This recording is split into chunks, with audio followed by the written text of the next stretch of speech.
प्यारे मित्रों, आज हम लोग पढ़ेंगे आर्मी या थल सेना का शांतिकालीन एवं युद्धकालीन संगठन।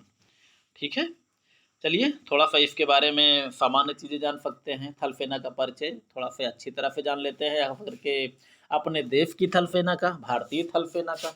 मित्रों, भारतीय थल सेना एक ऐसी सेना है जो अपने उच्च मनोबल के कारण संपूर्ण विश्व में जानी और पहचानी जाती है।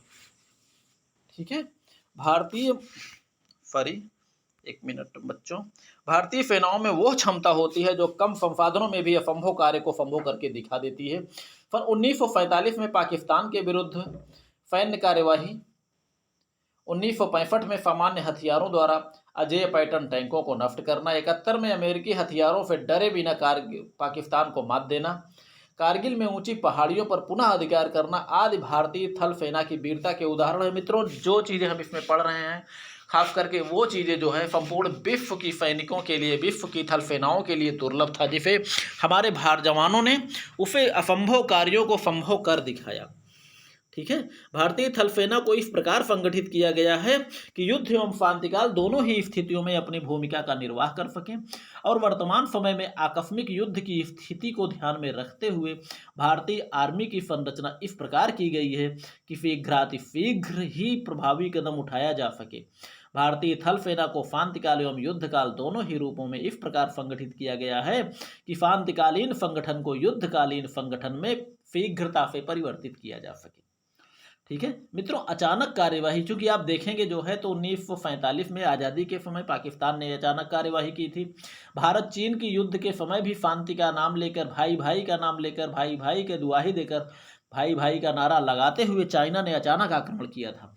इतना ही नहीं, कारगिल में ही देख लीजिए, चोरी छुपे वहां घुस कर हमारे बंकरों में, जहाँ के हमारे जवान जो है खाली छोड़कर चले आए थे, वहां घुस कर बैठ गए सब के सब। फिलहाल इस प्रकार गठित किया गया है कि शीघ्रता से युद्धकालीन संगठन में परिवर्तित किया जा सके, अब शीघ्रता से कार्यवाही किया जा सके और शीघ्रता से हथियारों को युद्ध भूमि तक पहुंचाया जा सके। ठीक है, चलिए सबसे पहले हम लोग पढ़ेंगे आर्मी या थल सेना का शांतिकालीन संगठन। ठीक है, किसी भी राष्ट्र में जब तक आपातकाल या युद्ध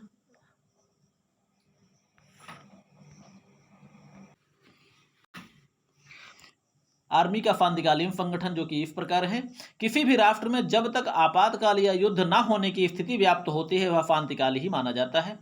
इसमें भी रक्षा एवं सुरक्षा संबंधी हर प्रकार की तैयारी चलती रहती है। सैनिक अपना अभ्यास करते रहते हैं, प्रशिक्षण लेते रहते हैं, हथियारों का निर्माण होता रहता है, अर्थात सारी तैयारियां चलती रहती है शांतिकाल में भी। क्योंकि युद्ध काल के समय अचानक ही अगर इतने हथियारों की जरूरत पड़ी, सैनिकों की जरूरत पड़ी, तो संभवतः ये चीज़ें इकट्ठा नहीं हो पाएंगी। इसीलिए जो है भर्तियां चलती रहती हैं। शांतिकाल में भी भले लड़ाई ना हो, लेकिन आप लोग खुद भी देखते होंगे कि ना तो सैनिक भर्तियां कभी रुकती हैं, ना हथियारों का निर्माण कभी रुकता है, ना हथियारों का परीक्षण कभी रुकता है। ठीक है, एक प्रकार से जो शांतिकाल का समय होता है ये युद्ध काल की तैयारी का ही समय होता है। ठीक है, शांतिकाल में आंतरिक व्यवस्था एवं नागरिक प्रशासन की आपातकालीन व्यवस्था में तत्काल सहायता प्रदान करने के लिए केंद्रीय मुख्यालय के अंतर्गत अलग अलग कमांडों का गठन किया गया है, जिससे सैनिक प्रशासन को कुशलतापूर्वक संचालित किया जा सके।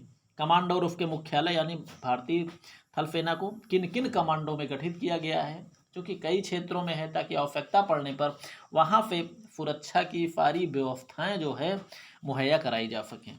तो कमांड इस प्रकार हैं: पूर्वी कमांड जिसका कोलकाता में है, बंगाल में है। पश्चिमी कमांड चंडी मंदिर जो कि चंडीगढ़ में है। उत्तरी कमांड उधमपुर जो कि कश्मीर में है। दक्षिणी कमांड पूना अर्थात महाराष्ट्र में है। मध्य कमांड लखनऊ में है जो कि उत्तर प्रदेश की राजधानी है। कमांड जो है, कमांड के बारे में हम थोड़ा सा जानकारी ले लेते हैं। कमांड का संचालन general officer commanding in chief के हाथों में होता है, जो लेफ्टिनेंट जनरल रैंक का अधिकारी होता है, यानी कमांडर को हम कहते हैं लेफ्टिनेंट जनरल। ठीक है, इसका प्रमुख कार्य जो होता है अपने अधीन दलों का नियंत्रण, निर्देशन, प्रशिक्षण और प्रबंध करना होता है। सेना के कमांड का विभाजन एरिया, सब एरिया तथा स्टेशन के रूप में किया गया है, जो इस प्रकार है। चलिए आगे देख सकते हैं। एरिया जिसे क्षेत्र कहा जाता है, क्षेत्र के अधिकारी को एरिया कमांडर कहा जाता है, जो मेजर जनरल रैंक का अधिकारी होता है। अब भारत के प्रत्येक क्षेत्र में केंद्र शासित प्रदेश सैनिक दृष्टि से एक क्षेत्र या उपक्षेत्र ही होता है। एरिया कमांडर का प्रमुख कार्य अपने अधीनस्थ सैन्य दलों की समुचित व्यवस्था, देख रेख, नियंत्रण, निर्देशन, प्रबंध, संचालन करना होता है। इस संचालन की सहायता के लिए प्रत्येक क्षेत्र में 3 या 4 उप क्षेत्र भी बनाए गए हैं, जिसे सब एरिया कहा जाता है। अब देखते हैं सब एरिया या उप क्षेत्र क्या होता है। प्रत्येक एरिया को वही चीज़ है सुचारू रूप से चलाने के लिए उप क्षेत्र बनाया जाता है।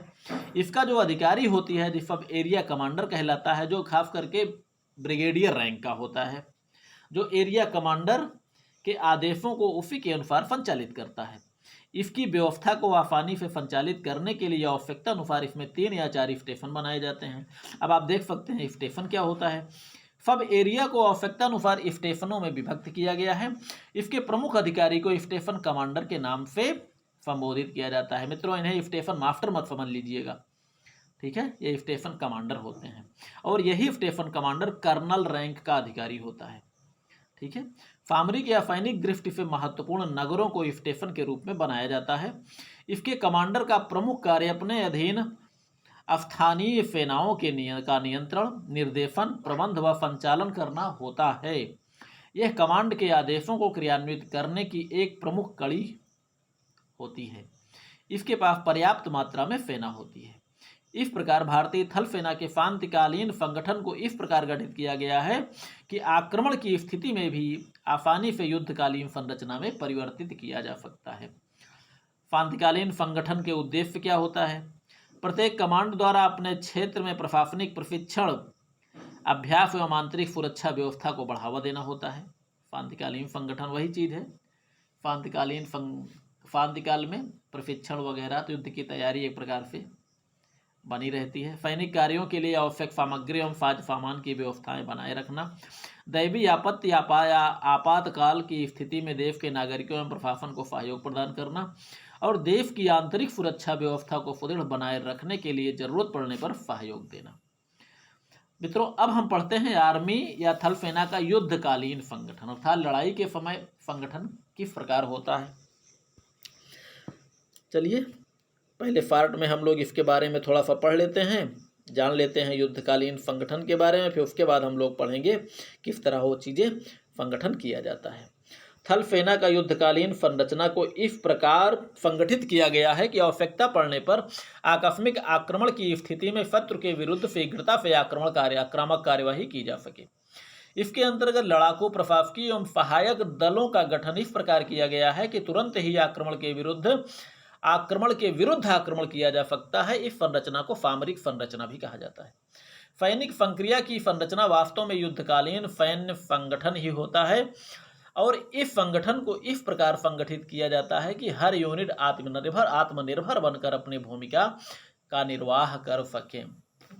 चलिए युद्धकालीन संगठन की रूपरेखा हम देख लेते हैं किस तरह बढ़ती है। युद्धकालीन संगठन को जिस प्रकार गठित किया गया है वो जो है इस प्रकार है, जो कि जिसका क्रम जो है ऊपर से नीचे की ओर है, ठीक है। तो युद्धकालीन संगठन में हम सैनिकों में या अपने सैनिकों को जो खास करके भारतीय थल सेना का जो युद्धकालीन संगठन भी सेना अध्यक्ष के मुख्यालय के अंतर्गत आता है, इसको इस प्रकार संगठित किया गया है जो कि क्रम से ऊपर से नीचे की ओर, जो कि इस प्रकार है। सबसे बड़ी होती है आर्मी, उसके बाद कोर, फिर डिवीजन, फिर ब्रिगेड, फिर बटालियन, फिर कंपनी, प्लाटून, फिर सेक्शन। एक प्रकार से सैनिक इकाइयाँ होते हैं जिसमें बड़ी आर्मी जो होती है वो तो भाई खास करके जो कमांडर होता है वही है आर्मी कहते हैं। जैसे आर्मी चलिए हम इसको अलग अलग पढ़ लेते हैं, अलग अलग के बारे में जानकारी प्राप्त कर लेते हैं तो ज़्यादा अच्छा होगा। आर्मी मान के चलिए सबसे बड़ी होती है जो गठन किया गया है युद्धकाल का, और सेक्शन सबसे छोटी संरचना होती है। आर्मी जो होती है आर्मी कमांडर का पद वही है जो लेफ्टिनेंट रैंक का अधिकारी होता है, जिसके बारे में हम लोग जान चुके हैं। 2 या 2 से अधिक आर्मी को मिलाकर आर्मी ग्रुप बनाया जाता है। आर्मी के अंतर्गत लड़ाकू, सहायक एवं प्रबंधात्मक सभी प्रकार की यूनिटों होती हैं। 2 से 6 कोर को मिलाकर एक आर्मी का गठन किया जाता है। अब दूसरा नंबर है कोर। कोर कमांडर भी लेफ्टिनेंट जनरल पद का, लेफ्टिनेंट जनरल रैंक का ही होता है, अर्थात कोर कमांडर को भी लेफ्टिनेंट जनरल ही कहा जाता है। 2 या 3 से अधिक डिवीजन को मिलाकर एक कोर का गठन होता है। जिसमें लगभग 1 लाख सैनिक होते हैं। कोर के अंतर्गत टैंक होता है, तोपखाना होता है, मेडिकल एवं इंजीनियरिंग यूनिट यानी टेक्निकल यूनिट जिसे हम कह सकते हैं, और इसके अतिरिक्त अन्य सहायक अंग भी होते हैं जो अपने दायित्वों का कुशलतापूर्वक निर्वाह करते हैं। अब उससे छोटी इकाई हो गई डिवीजन। डिवीजन कमांडर वही है, मेजर जनरल रैंक का होता है। डिवीजन कमांडर को मेजर जनरल कहा जाता है। 3 से 4 ब्रिगेड को मिलाकर एक डिवीजन का गठन होता है। एक डिवीजन में लगभग 15 से 20 हजार सैनिक होते हैं। डिवीजन अपने आप में आत्मनिर्भर होता है, जो अन्य यूनिटों के सहयोग के बिना ही शत्रु का मुकाबला करने की क्षमता रखते हैं। मैदानी डिवीजन आत्मनिर्भर होने के कारण इसमें प्रत्येक प्रकार की यूनिटें होती हैं जिनका संगठन इस प्रकार होता है। आप देख सकते हैं जो मैदानी डिवीजन होती है इनका एक मुख्यालय होता है, लड़ाकू सेनाएं होती हैं, प्रशासकीय सेनाएं होती हैं, सहायक सेनाएं होती हैं। सहायक सेनाओं में क्या क्या होते हैं? आर्मर्ड रेजिमेंट, इंजीनियरिंग यूनिट, तोपखाना ब्रिगेड, सिग्नल यूनिट, वायुसेना की एक अवलोकन टुकड़ी होती है। ठीक है। अब चौथे नंबर की जो इकाई होती है वो होती है ब्रिगेड। इसका कमांडर ब्रिगेडियर कहलाता है। इसमें 3 से 4 बटालियन को मिलाकर एक ब्रिगेड का निर्माण किया जाता है। एक ब्रिगेड में लगभग 5000 सैनिक होते हैं। मित्रों, इसमें जो सैनिकों की संख्या है आप इसको 100% एकदम सत्य मत मानिएगा, क्योंकि आवश्यकता पड़ने पर इसमें कुछ सैनिकों को बढ़ाया भी जाता है, जरूरत पड़ने पर लड़ाई के मैदान में कुछ सैनिकों को घटाया भी जाता है आवश्यकता के अनुरूप। ठीक है। इसलिए जैसे हमने आपको बता दिया कि ब्रिगेड में 5000 सैनिक होते हैं, तो ये लगभग लिखा हुआ है, इसलिए आप लोग 100% ये मत मानिए कि 5000, 5100 भी हो सकते हैं, 6000 भी हो सकते हैं, 4800 भी हो सकते हैं। ठीक है। इसलिए लगभग दिया गया है। अब ब्रिगेड के अंतर्गत आवश्यकता अनुसार गोला बारूद, तोपखाना, इंजीनियरिंग तथा प्रशासकीय यूनिटें रखी जाती हैं। उससे छोटी जो इकाई होती है वो होती है बटालियन। बटालियन कमांडर का पद कर्नल तथा उप कमांडर लेफ्टिनेंट कर्नल होता है। इसके बारे में हम लोग पहले भी जान चुके हैं। थल सेना की पैदल बटालियन का गठन 4 राइफल कंपनी ABCD को मिलाकर गठित किया गया है। ठीक है। जिसके साथ में प्रशासकीय और सहायक कंपनियां भी होती हैं। एक बटालियन में 1000 से 1100 तक के सैनिक होते हैं। यौद्धिक कार्यवाही करने में सक्षम ये सबसे छोटी आत्मनिर्भर यूनिट होती है। इसके बारे में हम बटालियन संगठन में भी जान चुके हैं। अगला है कंपनी। कंपनी कमांडर का पद मेजर रैंक का होता है, अर्थात एक मेजर जो होता है वो कंपनी कमांडर होता है। और चारों राइफल कंपनियां जो इसके पहले हम लोग पढ़ चुके हैं ABCD एवं प्रशासकीय कंपनी का गठन 3 प्लाटून को मिलाकर किया जाता है। सहायक कंपनी का गठन 5 प्लाटून को मिलाकर गठन किया जाता है। और एक लड़ाकू कंपनी में लगभग 120 सैनिक होते हैं। ठीक है। एक प्रकार से हम कह सकते हैं जो मेजर होता है वो 120 सैनिकों का अधिकारी होता है। प्रत्येक राइफल कंपनी में कंपनी मुख्यालय तथा 3 प्लाटून होती है। अगली जो यूनिट है वो प्लाटून हो गई, इससे छोटी। प्लाटून कमांडर का पद सूबेदार होता है। प्लाटून कमांडर जो है सूबेदार कहलाता है, जो JCO रैंक का अधिकारी होता है, जिसे हम लोग कहते हैं जूनियर कमीशन्ड ऑफिसर। ठीक है। राइफल प्लाटून में मुख्यालय तथा 3 सेक्शन होते हैं। और प्लाटून में सैनिकों, अधिकारियों तथा अन्य को मिलाकर 35 से 40 सैनिक होते हैं। उससे प्लाटून से छोटी इकाई, और या कह सकते हैं सबसे जो छोटी इकाई होती है वो सेक्शन कहलाती है। भारतीय सेना की सबसे छोटी टुकड़ी को सेक्शन कहा जाता है। इसमें कमांडर सहित कुल 10 सैनिक होते हैं। संपूर्ण सेक्शन 2 ग्रुपों में बटा होता है, राइफल ग्रुप एवं LMG ग्रुप, जिसे हम लोग ब्रेन गन ग्रुप भी कहते हैं। ठीक है। राइफल ग्रुप इसे आक्रामक या गतिशील ग्रुप कहा जाता है। इसमें सेक्शन कमांडर, नायक एवं 6 राइफलधारी सैनिक होते हैं। इसमें कमांडर सहित कुल 7 सैनिक होते हैं। इसमें कमांडर, इसका जो कमांडर होता है, नायक के पास स्टेन गन एवं सैनिकों के पास राइफल होती है। दूसरा नंबर है ब्रेन गन या LMG ग्रुप। इसे सहायक ग्रुप या फायर ग्रुप भी कहा जाता है। इसमें सेक्शन उप कमांडर, जो सेक्शन का उप कमांडर होता है वो लांसनायक होता है। ठीक है। इस ग्रुप में जो है एक लांसनायक हो गया और 2 ब्रेन गनधारी सैनिक हो गए। इसमें लांसनायक सहित कुल 3 सैनिक होते हैं। लांसनायक के पास स्टेन गन एवं सैनिकों के पास ब्रेन गन या LMG होती है। ठीक है। तो मित्रों, ये हो गए जो है आपका कुल मिला के वो युद्धकालीन एवं शांतिकालीन संगठन। शांतिकालीन हम लोग पहले पढ़ चुके हैं।